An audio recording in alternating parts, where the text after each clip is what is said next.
ഈശോ മിശിഹായ്ക്ക് സ്തുതിയായിരിക്കട്ടെ. ഞാൻ മാണിപ്പറമ്പിലച്ചൻ.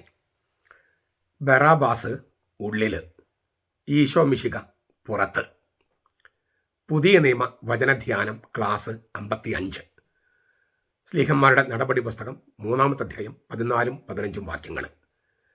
പത്രോസിൻ്റെ ദേവാലയ പ്രസംഗം. ഏറ്റുമുട്ടലിൻ്റെ ഭാഷയാണ് പത്രോസ് സുവിശേഷം പ്രസംഗിക്കാൻ ഉപയോഗിക്കുന്നത്. ഈ വിശുദ്ധ വാരത്തിലെങ്കിലും അച്ഛന് ഇത്തരം വീഡിയോകൾ നിർത്തിക്കൂടെ എന്ന് ചിലരെങ്കിലും കമൻറ്റ് ബോക്സിൽ ഇട്ടിട്ടുണ്ട്. നിങ്ങൾക്കത് കാണാം. എന്താണ് സുവിശേഷം?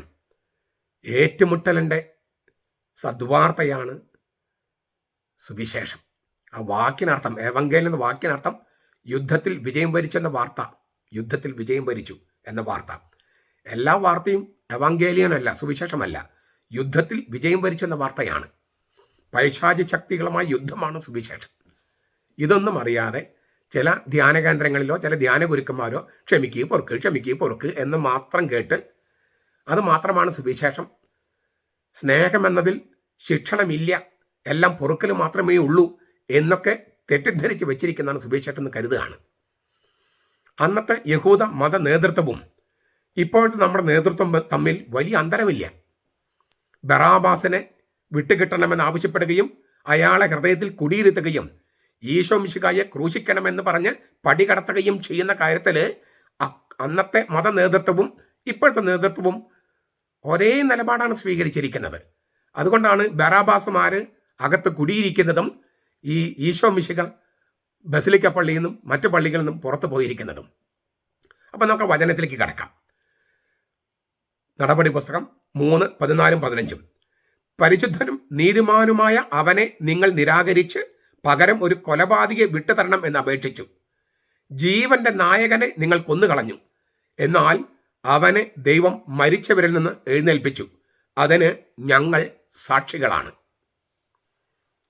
ആ വാക്കുകൾ നോക്കിയാൽ, പരിശുദ്ധനും നീതിമാനുമായ അവനെ. മിശിഹായുടെ ശീർഷകങ്ങളായിരുന്നു ഈ രണ്ട് വാക്കുകളും, പരിശുദ്ധൻ, നീതിമാൻ. ലൂക്കാസിന് സുവിശേഷം 21:46, സങ്കീർത്തനം 31, യോഹന്നാൻ 7:52, 1 തിമോത്തി 3:16, സ്ലീഹന്മാരുടെ നടപടി തന്നെ 4:27, 4:30, മർക്കോസ് 1:24, ലൂക്കാസിന്റെ സുവിശേഷം 4:34. ഇത് പത്രോസ് പറയുന്നത് എന്നാണ്? ഈശോ മിശിഹായെ അവർ കൊന്നു കളഞ്ഞിട്ട് ഈ ഓഡിയൻസിലുള്ള കുറേ പേര് അന്ന് ഈശോയെ ക്രൂശിക്കാനായിട്ട് ആക്രോശിച്ചവരാണ്. അപ്പോൾ ഈശോയെ കൊന്നു കളഞ്ഞിട്ട് അധികം ദിവസങ്ങളായിട്ടില്ല. ആ കൊന്നു കളഞ്ഞവരിലെ അവരെ നോക്കിയിട്ടാണ് പത്രോസ് അവർക്കതൊരു കുറ്റപത്രം സമർപ്പിക്കുകയാണ്. പരിശുദ്ധനും നീതിമാനുമായ അവനെ നിങ്ങൾ, എൻ്റെ ഈ ശ്രോതാക്കൾ, കേൾവിക്കാര്, നിങ്ങൾ നിരാകരിച്ചു, പകരം ഒരു കൊലപാതകയെ വിട്ടുതരണമെന്ന് അപേക്ഷിച്ചു. അപ്പം കുറ്റപത്രം സമർപ്പിക്കുകയാണ്. പൊതുജനത്തിന്റെ കോടതിയിൽ കുറ്റപത്രം സമർപ്പിക്കുകയാണ് പത്രോസ്. പത്രോസിന്റെ ദേവാലയ പ്രസംഗമാണിത്. ആ വാക്കുകൾ നിങ്ങൾ ഒന്നുകൂടി കേൾക്കണം. പരിശുദ്ധനും നീതിമാനുമായ അവനെ നിങ്ങൾ കേട്ടുകൊണ്ടിരിക്കുന്ന നിങ്ങൾ നിരാകരിച്ചു, പകരം നിങ്ങൾ ഒരു കൊലപാതകയെ വിട്ടുകിട്ടണമെന്ന് അപേക്ഷിച്ചു. ജീവന്റെ നായകനെ നിങ്ങൾ കൊന്നുകളഞ്ഞു. ഇതാണ് കുറ്റപത്രം, ഇതാണ് സുവിശേഷം. എന്നിട്ട് കൊന്നുകളഞ്ഞിട്ട് എന്ത് സംഭവിച്ചെന്ന കാര്യം പിന്നത്തെ വാക്യത്തിൽ പറയുന്നു. അപ്പോൾ വളരെ ശക്തമായൊരു സംഗതി പറഞ്ഞു. പരിശുദ്ധനും നീതിമാനുമായ ഒരാളെ മരണത്തിന് വിട്ടുകൊടുത്തിട്ട് കൊലപാതക വിട്ടു തരണമെന്ന് പറയുമ്പോൾ അത് എത്ര അന്യായമാണത്, എത്ര അനീതിയാണത്, കൊടും ക്രൂരതയാണത്. പക്ഷെ അതോടൊപ്പം പരിശുദ്ധനും നീതിമാനുമെന്നാണ്, അത് ദൈവശാസ്ത്രപരമായ വിശ്വാസ പ്രഖ്യാപനമാണ്. കുറ്റപത്രം, അതായത് ഈശോയെ കൊന്നുകളഞ്ഞവർക്കെതിരെ കുറ്റപത്രം സമർപ്പിക്കുമ്പോൾ തന്നെ പത്രോസ് എന്താണ് വിശ്വസിക്കുന്നത്, ദൈവം എന്താണ് അവനിൽ ഈ ഈശോയിൽ ചെയ്തതെന്ന് പ്രഖ്യാപിക്കുകയാണ്. പരിശുദ്ധനും നീതിമാനുമായ.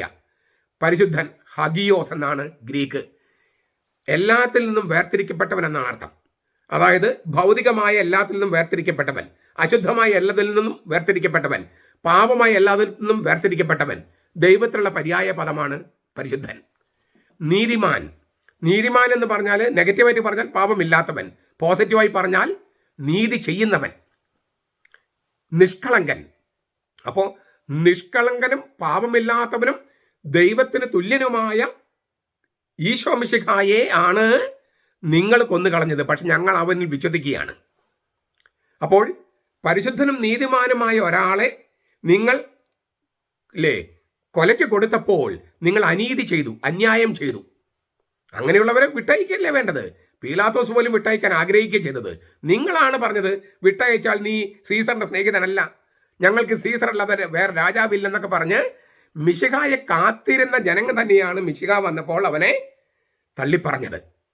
ഇപ്പോഴും പരിശുദ്ധനും നീതിമാനുമായ മനുഷ്യരെ നമ്മൾ കൊലയ്ക്ക് കൊടുക്കുന്നു, പ്രത്യേകിച്ചും നേതൃത്വം ഒറ്റിക്കൊടുക്കുന്നു, കൊല്ലാൻ വിട്ടുകൊടുക്കുന്നു. അപ്പം നമ്മൾ വളരെ മൂർത്തമായ ഉദാഹരണങ്ങളാണ് നമ്മുടെ മുമ്പിൽ നിൽക്കുന്നത്. മെത്രാന്മാര് തന്നെ തീരുമാനിച്ച് ഏകീകൃത കുർബാന ചൊല്ലാൻ തയ്യാറായി ബസലിക്കയിലുണ്ടായിരുന്ന തരിയനച്ഛനെ, ഞാളിയത്തച്ഛനെ പുറത്താക്കി. മാർപ്പാപ്പയെയും മെത്രാന്മാരെയും ധിക്കരിക്കുന്നവരെ അവിടെ വികാരിമാരായിട്ട് പ്രതിഷ്ഠിച്ചു. അന്ന് മഹാപുരോഹിതന്മാർ ചെയ്ത അതേ കാര്യമാണ്, യഹൂദ മഹാപുരോഹിതന്മാർ ചെയ്ത അതേ കാര്യമല്ലേ ഇപ്പൊ നമ്മുടെ ആളുകൾ ചെയ്യുന്നേ, നമ്മുടെ നേതൃത്വം ചെയ്യുന്നേ.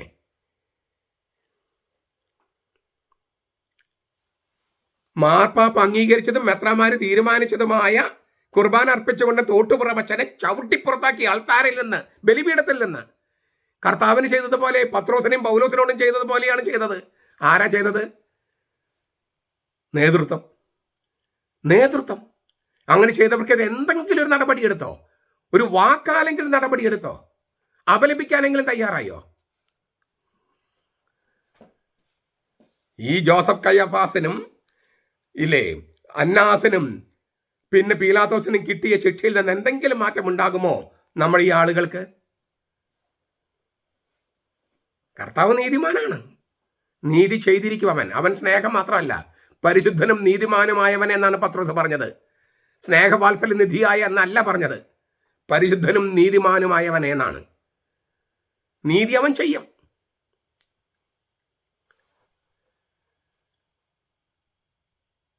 പെർമനന്റ് സിനഡിന് വാക്ക് കൊടുത്തിരുന്നു മുമ്പത്തെ കൂരിയ, ഞങ്ങൾ ഏകീകൃത കുർബാന നടപ്പാക്കാമെന്ന്. അതായത് മെത്രാന്മാര് തീരുമാനിച്ച കുർബാന നടപ്പാക്കാമെന്ന് വാക്ക് കൊടുത്തിരുന്ന, അത് നടപ്പാക്കിക്കൊണ്ടിരുന്ന കൂരിയായി പുറത്താക്കി. ആര്? മഹാപുരോഹിതനും അദ്ദേഹത്തിന്റെ അന്നാസും കയ്യഫാസും ചേർന്ന്. നിങ്ങൾ ദൈവത്തിന്റെ ന്യായാസനത്തിന് മുമ്പിൽ നിൽക്കേണ്ടി വരും. ഈ അന്നാസും കയ്യഫാസും ചെയ്ത കാര്യങ്ങൾ ആവർത്തിക്കുകയാണിപ്പോൾ.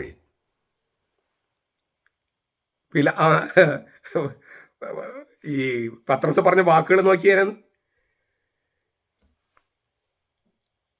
പരിശുദ്ധനും നീതിമാനുമായ അവനെ നിങ്ങൾ നിരാകരിച്ചിട്ട് പകരം ഒരു കൊലപാതകിയെ വിട്ടുതരണമെന്ന് അപേക്ഷിച്ചു. ജീവന്റെ നാഥനെ നിങ്ങൾ കൊന്നുകളഞ്ഞു. ആരെയാണ് ഈ കൊലപാതകി എന്ന് പറയുന്നത്? ബറാബാസ്. ബറാബാസിന്റെ പൂർണ്ണനാമം എന്താണ്? മത്തായിയുടെ സുവിശേഷത്തിന്റെ 27:17 നിങ്ങൾ മലയാളം തർജ്ജമകളിൽ അത് കാണാൻ ബുദ്ധിമുട്ടാണ്. ന്യൂ റിവൈസ് സ്റ്റാൻഡേർഡ് വെർഷൻ എന്ന് എടുത്ത് നോക്കുക. നിങ്ങളുടെ കയ്യിൽ ഇംഗ്ലീഷ് ബൈബിൾ ഉണ്ടെങ്കിൽ ന്യൂ റിവൈസ് സ്റ്റാൻഡേർഡ് വെർഷൻ ഗൂഗിളിൽ അടിച്ച് നോക്കിയാലും കിട്ടായിരിക്കും.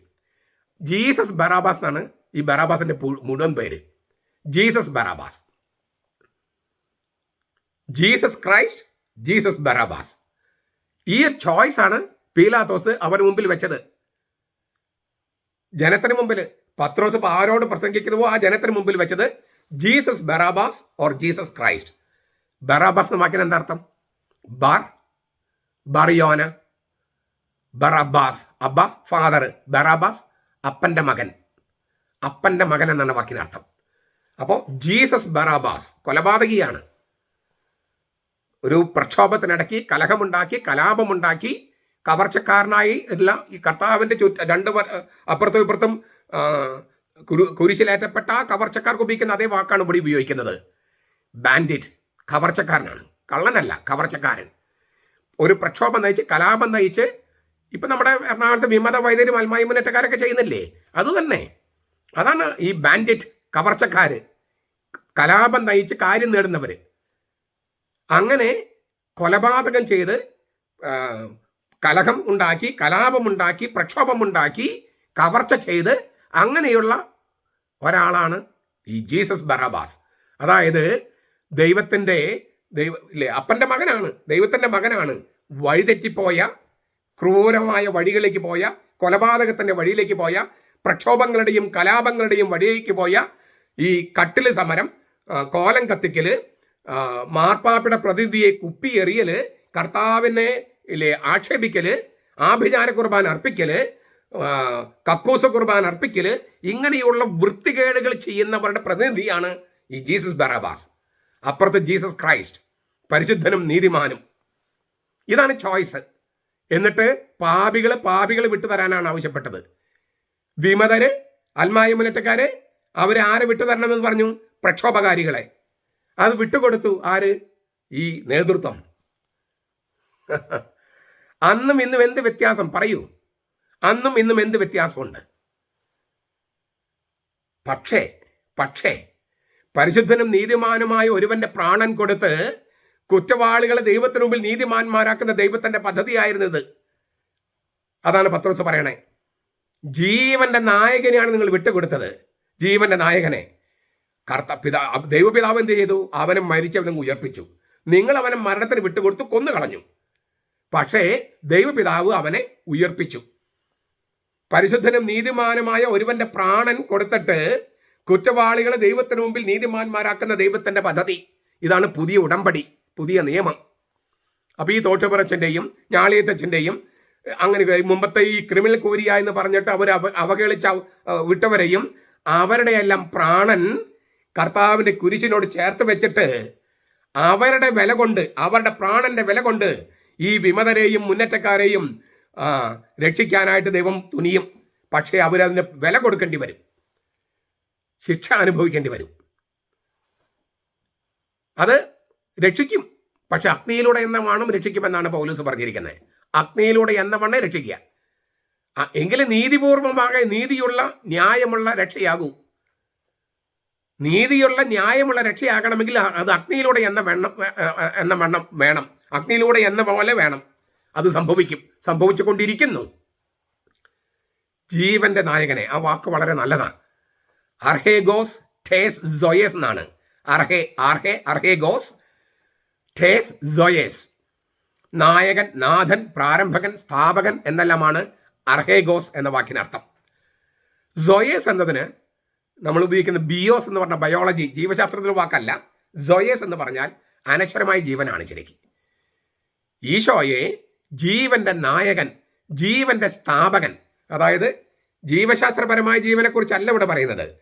ജീവശാസ്ത്രപരമായ ജീവൻ, അതിശയിക്കുന്ന ജീവൻ, മരണത്തിന്റെയും അഴുകലിന്റെയും നിയമങ്ങൾക്ക് വിധേയമല്ലാത്ത ജീവൻ, ആ ജീവൻ സ്ഥാപിച്ചത് ഈശോയാണ്. അവന്റെ മരണത്താൽ, ആ മരണത്തിൽ നിന്നുള്ള ഉയർത്തെഴുന്നേൽപ്പിനാൽ ജീവനെ, പുതിയ ജനിച്ചുള്ള ജീവനെ സ്ഥാപിച്ചവനാണ് ഈ യേശു. അവനെയാണ്, ജീവന്റെ നായകനെയാണ് നിങ്ങൾ കൊലയ്ക്ക് കൊടുത്തത്.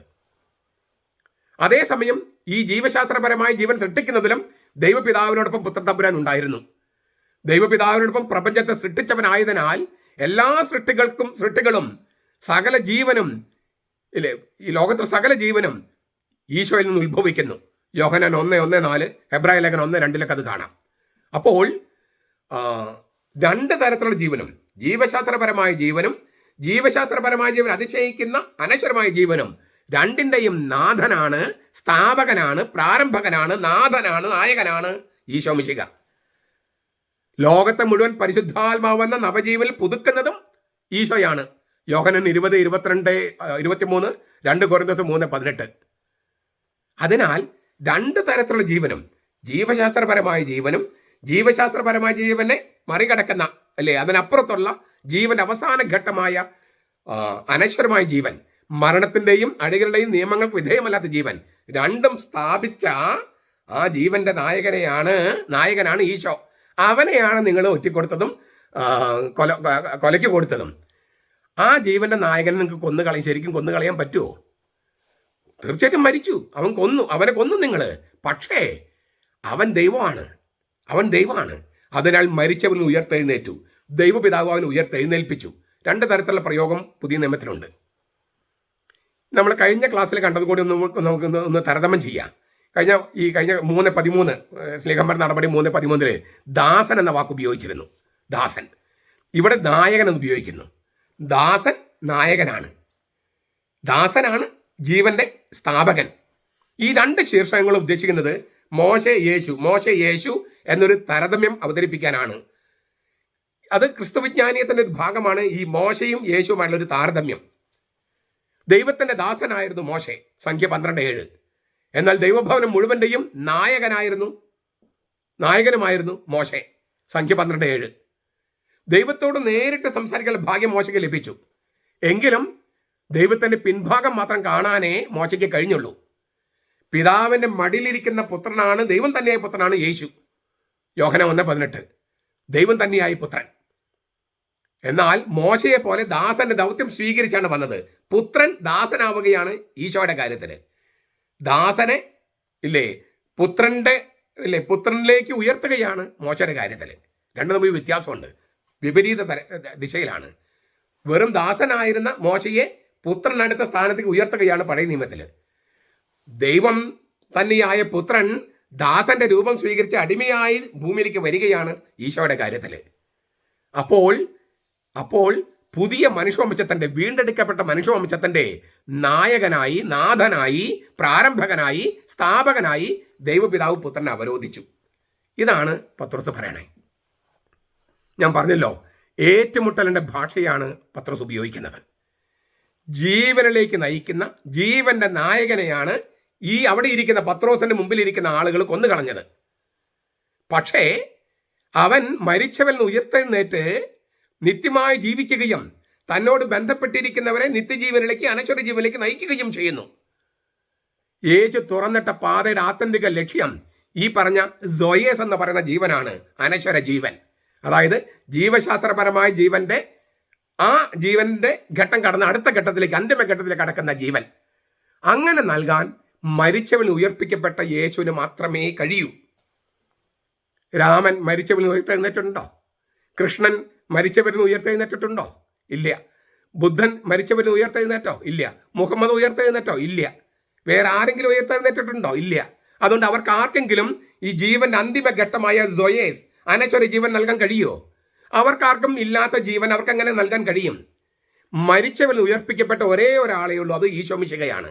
അതുകൊണ്ട് അവനോട് ബന്ധപ്പെട്ടിരിക്കുന്നവർക്ക് മാത്രമേ അനശ്വര ജീവനുള്ളൂ, മരണാന്തര ജീവനുള്ളൂ. ഇതുകൊണ്ടാണ് ഈശോ ഏക രക്ഷകനാണ് നമ്മൾ പ്രഖ്യാപിക്കുന്നത്. നമ്മൾ അഹങ്കാരം കൊണ്ടോ ഒരു പേട്രണൈസിങ് ടെൻഡൻസി ഉള്ളത് കൊണ്ടല്ല, സത്യം പറയേണ്ടതുള്ളത് കൊണ്ടാണ് അത് പറയുന്നത്. അതുകൊണ്ട് ഈ കാര്യം മുഖത്ത് നോക്കി, മറ്റുള്ളവരുടെ മുഖത്ത് നോക്കി പറയണം. സുവിശേഷം ഏറ്റുമുട്ടലിന്റെ ഭാഷ തന്നെയാണ്. പക്ഷെ അത് സായുധ വിപ്ലവമല്ല, സദ്വാർത്തയാണ്. സുവിശേഷം നല്ല വിശേഷമാണ്, മറ്റാർക്കും നൽകാൻ പറ്റാത്ത നല്ല വിശേഷം. അതാണ് യേശുക്രിസ്തു നൽകിയിരിക്കുന്നത്. ആ യേശുക്രിസ്തുവിന് ബന്ധപ്പെട്ടിരിക്കുന്നവർക്ക് ഈ അനശ്വര ജീവനിലേക്ക് കടക്കാൻ പറ്റും. അവനത് നേടിയത് ഇങ്ങനെയുള്ള ഈ സ്വന്തക്കാരാൽ തിരസ്കൃതനായി, കൊലപാതകം വിട്ടു തരണമെന്ന് ആവശ്യപ്പെട്ട്, പരിശുദ്ധന് നീതിമായവനെ കൊന്നുകളയണമെന്ന് ആവശ്യപ്പെട്ട ജനത്തിന്റെ ആ കഠിനമായ ക്രൂരതയിലൂടെ കടന്നു പോയിട്ടാണ്. ഇന്ന് ക്രിസ്ത്യാനികൾക്കുള്ള വിളിയും ഇങ്ങനെയൊക്കെ തന്നെയാണ്. അതിനാൽ എറണാകുളത്ത് നടക്കുന്ന പരിപാടികൾ കണ്ടിട്ട് നമ്മൾ ആശങ്കാകുലരാകേണ്ട കാര്യമില്ല. നമ്മൾ വിശ്വസിക്കുന്നത് ആരിലാണ്? ഈ കൊലപാതകയായ ബറാബാസിലല്ല, അവനെ വേണമെന്ന് ആവശ്യപ്പെട്ട മത നേതൃത്വത്തിലല്ല, ഈശോ മിശിഹായിലും അവൻ്റെ പിതാവായ ദൈവപിതാവിലുമാണ്. മരിച്ചവരിൽ അവൻ ഉയർപ്പിച്ച ആ ദൈവപിതാവിലും പരിശുദ്ധാത്മാവിന്റെ ശക്തിയിലുമാണ്.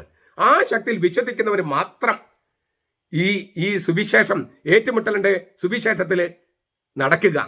വിജയം കർത്താവ് നമുക്ക് നൽകും. നമ്മുടെ കർത്താവ് ഈശോ മിശിഹായുടെ കൃപയും പിതാവായ ദൈവത്തിന്റെ സ്നേഹവും പരിശുദ്ധാത്മാവിന്റെ സഹവാസവും നാം എല്ലാവരോടും കൂടി ഉണ്ടായിരിക്കട്ടെ, ഇപ്പോഴും എപ്പോഴും എന്നേക്കും. ആമേൻ.